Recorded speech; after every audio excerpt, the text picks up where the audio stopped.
I think we are now streaming live on YouTube. I will warm welcome to all of you. Yeah, you were saying? No, just 1 minute. It is yet to go live. So just give a minute. Yeah. Yeah, now you can go live, madam. Yeah, good morning, everyone. So after a break of 2 days when Dr. Jay was in Hyderabad, we meet again. So I congratulate Dr. Jay on performing 19 advanced surgeries at Hyderabad. I congratulate Dr. Aarti Dindayal also for having an excellent team to support Dr. Jay. And today's topic is time-lapse imaging. As we have come to a point where we want to do single embryo transfers, there are many new strategies which are being explored, wherein we can choose that one good embryo which can be transferred without increasing the risk of multiple pregnancies. And one such strategy is time-lapse imaging. And it is also called embryoscope, but it's a different one actually. So time-lapse imaging, along with the morphology of the embryo, helps us in studying the kinetics also, on which Dr. Jay today will be giving his inputs, because he is one such specialist who has immense knowledge on embryology as a person, and also he has enough experience with time-lapse imaging. So it will be very useful for everyone to have his inputs, where he can tell practically whether it is really something which will add on value to your practice, to your patients, to improve your success rate. Yeah, over to you, sir. Okay, hi guys, welcome. See, this is actually the time-lapse machine which you see. Okay, so I have bought this machine from ESCO, okay, which is a Denmark company, but there are 2 or 3 other options which are available as well. All right, so what is important for you to understand is this is basically an incubator. Okay, this is nothing special. This is basically a tri-gas incubator. You can see here the connection of the tri-gas is going inside the incubator. All right, this is the connection which is going inside the incubator, and this is basically a very sir, can you just put that on spotlight, please? Yeah, sure.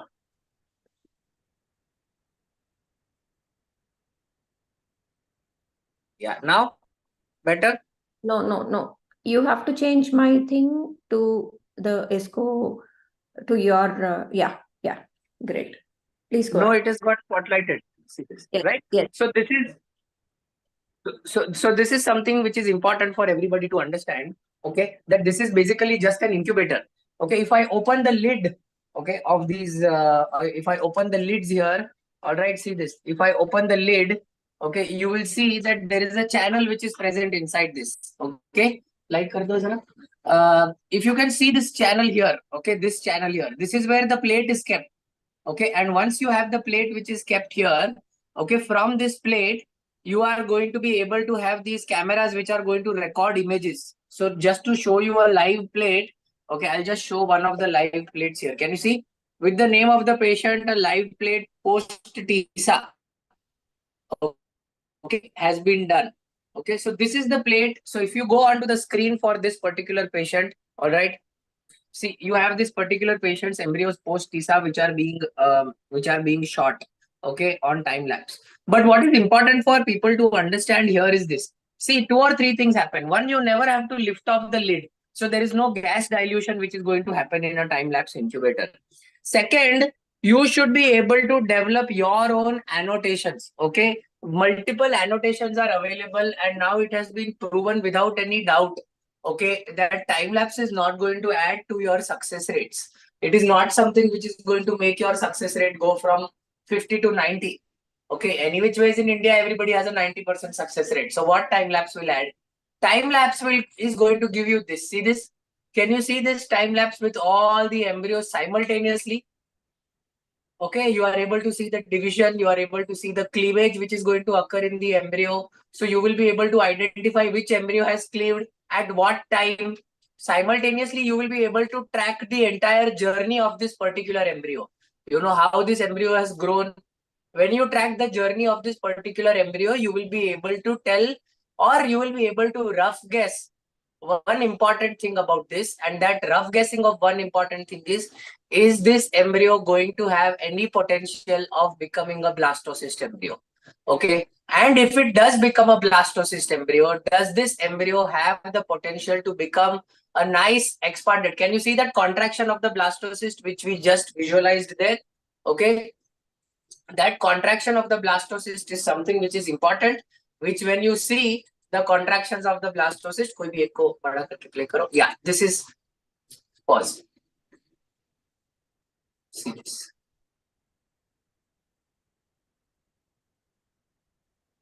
Saw that was the contraction of the blastocyst. So whenever the blastocyst is getting contracted like that, you will be able to analyze the particular embryo's journey. Okay, and when you are able to analyze a particular embryo's journey, in that particular situation, you can go and tell the patient two things. Why did the embryo not grow? That is the most important thing. Okay, why did this embryo not grow to become a blastocyst? Why did the other embryo become a blastocyst? It really increases the confidence of the patient. See, I also wanted to show you this particular embryo. See this embryo. Can you see this? This is an embryo which has an excellent inner cell mass. We have done the class on embryo grading. The zona is much thinner. Okay, this zona which is present, I will just enlarge it. See, this zona is much thinner than this thing. Okay, so if I just fast track this, it is not mandatory. When I play this embryo from the starting, it is not mandatory that it would have crossed all the timelines. Okay, so that means an embryo which probably does not cross all the timelines. Okay, see, there is a timeline here. Can you see the clock moving on the top left corner? See, you have a clock which is moving here.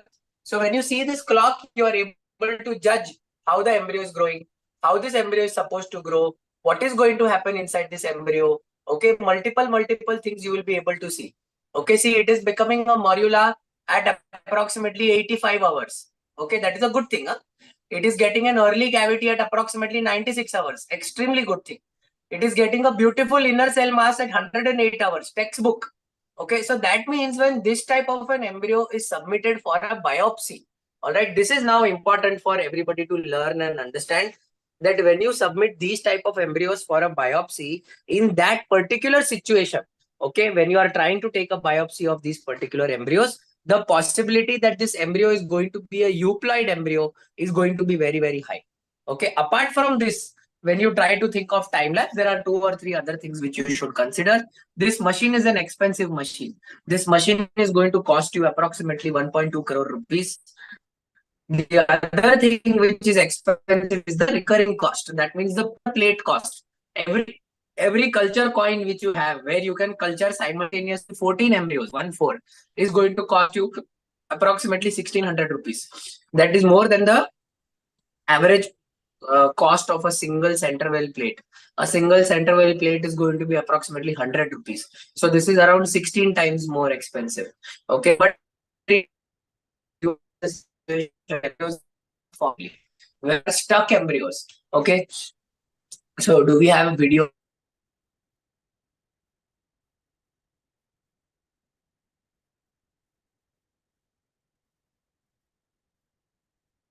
There is some internet issues from your end, I think.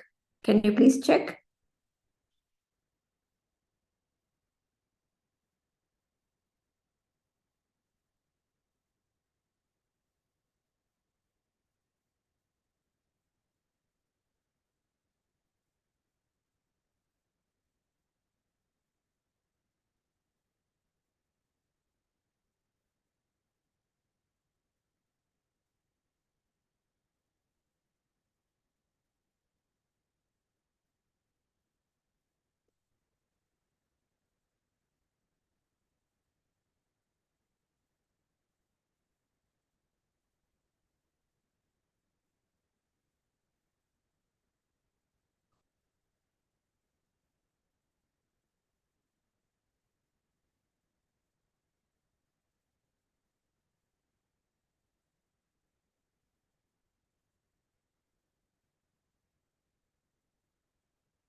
I'm sorry, there was a drop suddenly. I think the whole internet went off.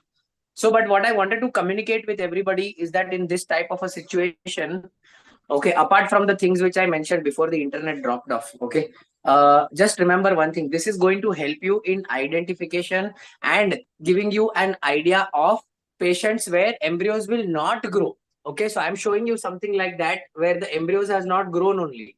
Okay, so you have multiple embryos and these multiple embryos have not given rise to a single blastocyst. Okay, and that is where this thing is really going to help you. So just see that. I will just show it to you. Okay, can we play this, please? See, you have all embryos which are present here. So all 14 embryos. Okay. And if you play this, see, we are at 17 hours, 20 hours. Okay. And we have played the time lapse till 136 hours.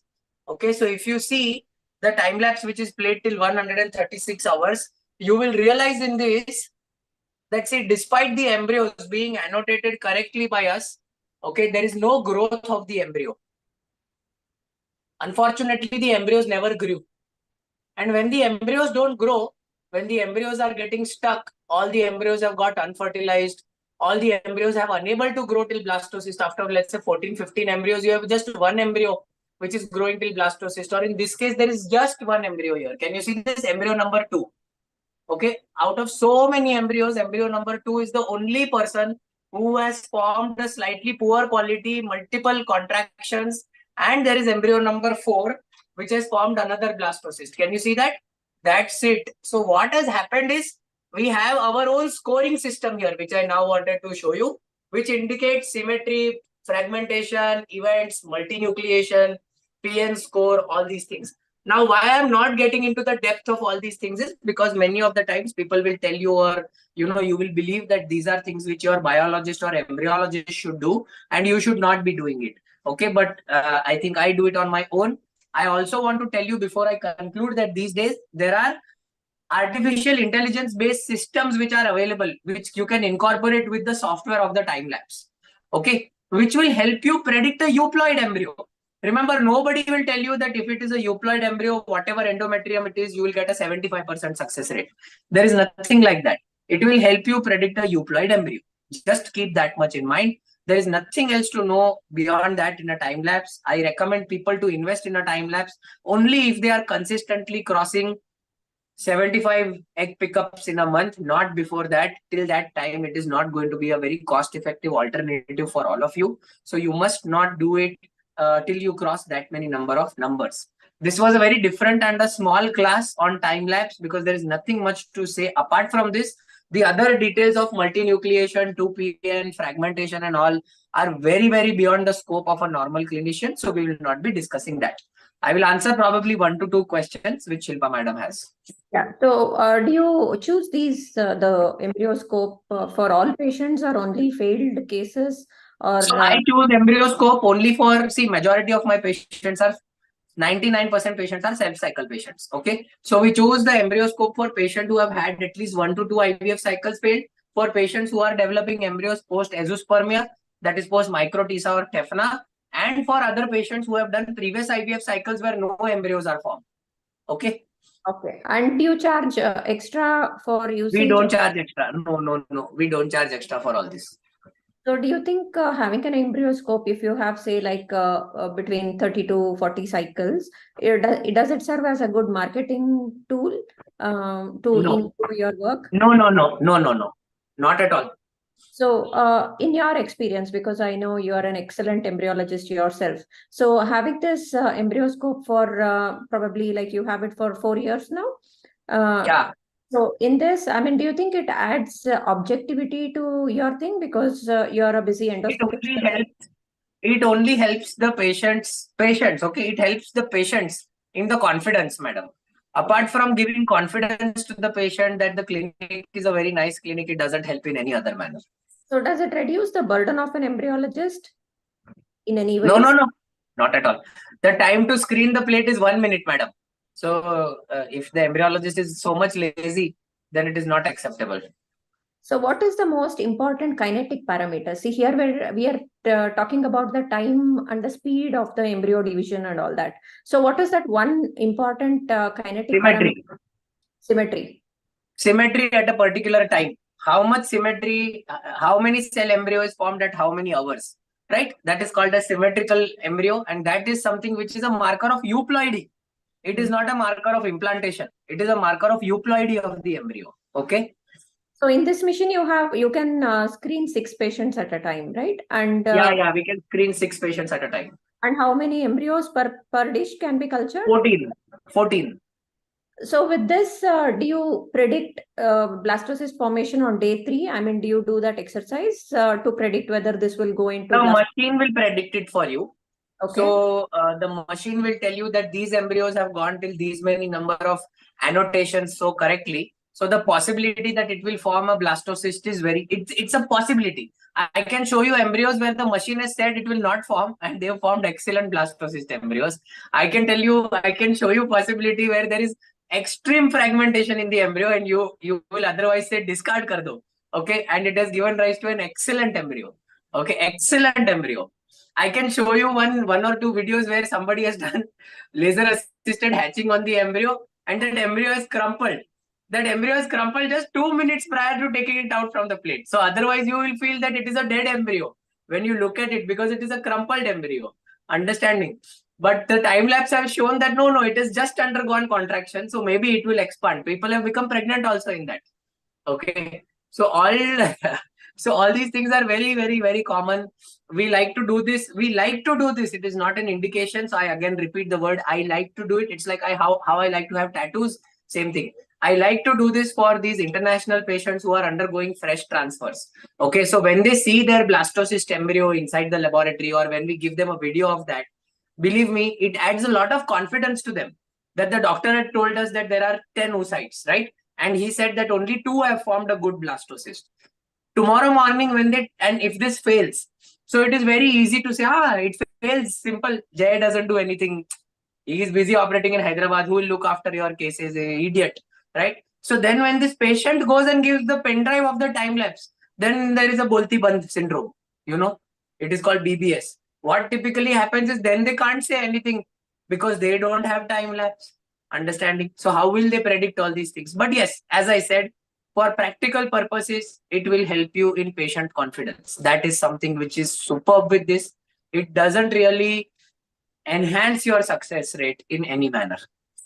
So last time you showed us the embryo which recovered extremely well. I think that was one of the very, very, I think, very good videos on time lapse which you showed. So these kind of situations, how many times, how often do you come across these kind of situations, like, where the machine says that it may not form an blastocyst, but it still ends up... See, the machine will give you per embryo. The parameter of the machine is per embryo. The parameter is not for the patient. So what we do is we don't change the plate. We keep the plate as it is. Sometimes the machine can also be wrong. That is not because the problem of the machine. That is because how we have annotated it. We have told the machine that at 48 hours it should form 4 cells. We have told the machine that at 19 hours or 20 hours you should see a 2PN. We have told the machine that at 68 hours you should have 8 cells. Correct? So if the embryo skips it by 2 standard deviations, the machine will tell you that this will not form a good embryo. Correct? These annotations are decided by us, not by the machine. So you think with AI, there will be a new technology involved wherein... So can it take out the human errors, or you think it can replace a human embryologist at one point in time? It has already done it in China. Okay. So it has replaced human errors very drastically. Okay. See, China has only Beijing alone. Okay. Beijing alone does more IVF cycles than full India. Okay. So China has adopted such fantastic AI technology because they have their own algorithms and softwares for time lapse that now they are starting to demonstrate excellent outcomes. Okay. By the time India reaches there, see, we can't extrapolate Chinese data to India because we eat different food. We can't extrapolate American data to India or European data to India because of the different habits which we have. right? So maybe when we have a huge data coming in from India, more than at least 5 million embryos is what you require consistently on mapped on time lapse for you to give some algorithm. Otherwise, you can, as I said, there are many AI companies which will start approaching clinics at least by 2023 ending, because that is their financial target. So they will start approaching and they'll tell you that you don't have time lapse, no problem. You install our software inside your machine in a computer, and our machine is an AI based machine, and it will help you predict euploidy rate. Euploidy rate. It will not help you predict implantation. It will help you predict a euploidy rate. So I know you do a lot of PGTA and PGTM. Yeah. So based on this info that you have on the through the time-lapse imaging, do you change your decision saying that no, I mean this is going to be definitely a euploid embryo, so no need to do the PGTA, that kind of. I'll show you that. See, such a ekdam popat it became of mine. I had told the patient, very nice, and see what happened. So this is a patient in whom she's posted for PGS, okay?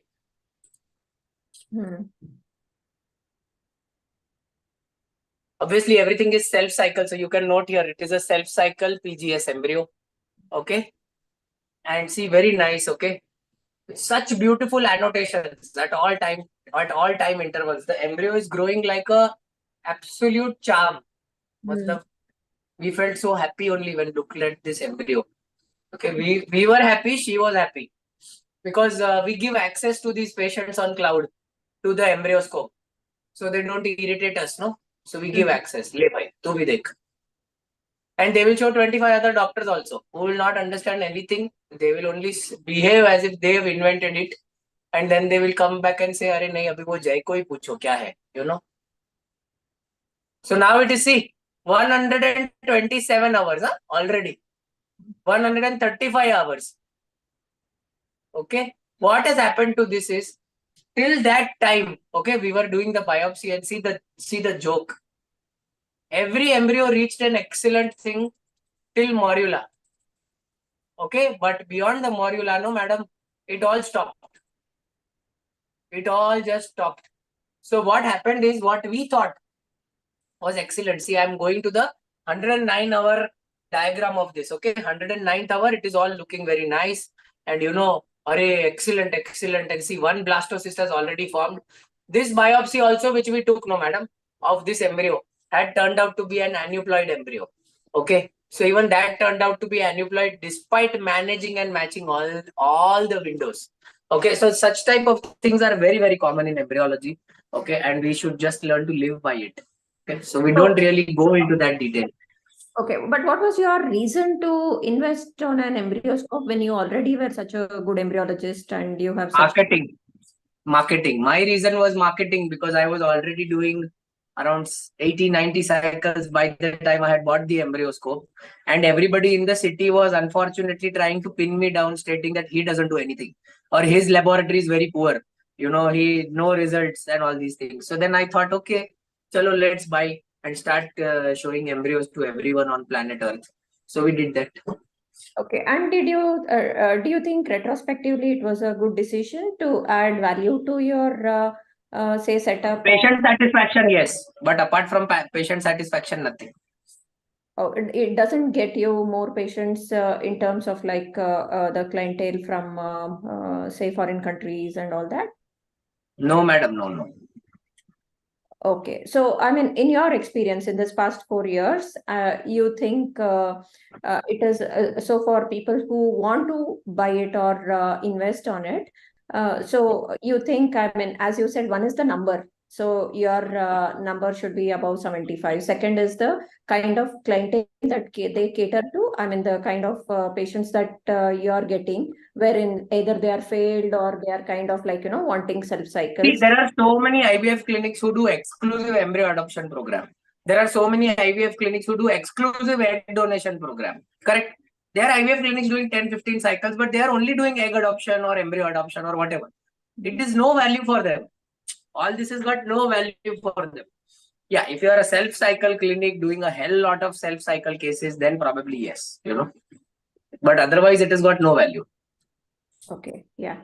So this was excellent. I think it is one of the most practical session on time-lapse imaging, though I have heard it multiple times from people from Denmark and from various other countries speak about it. I think this adds more info and more practical aspects to it. So thank you very much. Have a good day, everyone. Thanks for joining us. Bye.